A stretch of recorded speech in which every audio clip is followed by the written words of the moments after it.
Giayo ni Jesus ang sanglehon. Lucas Kapitulo 5 versikulo 12-16. Sa dihang didto si Jesus sa osa ka lungsod, may tawo didto nga ang lawas na lukop og sangla. Pagkakita niya kang Jesus miduol siya og mihapa nga nagpakiluoy, Ginoo, kon imong pagbuot, maaymo mo akong ayuhon sa akong sangla aron maisip ako nga hinlo. Anya gihikap siya ni Jesus nga nagaingon, Oo, buot ko. Mahinlo ka, ug diha-diha dayon nawala ang iyang sangla.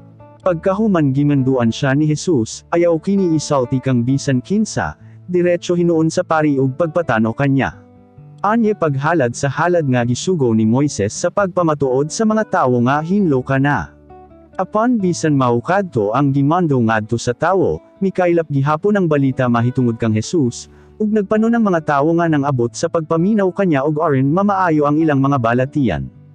Apan sa gihapon nagaadto si Jesus sa kamingawan ug nagaampo.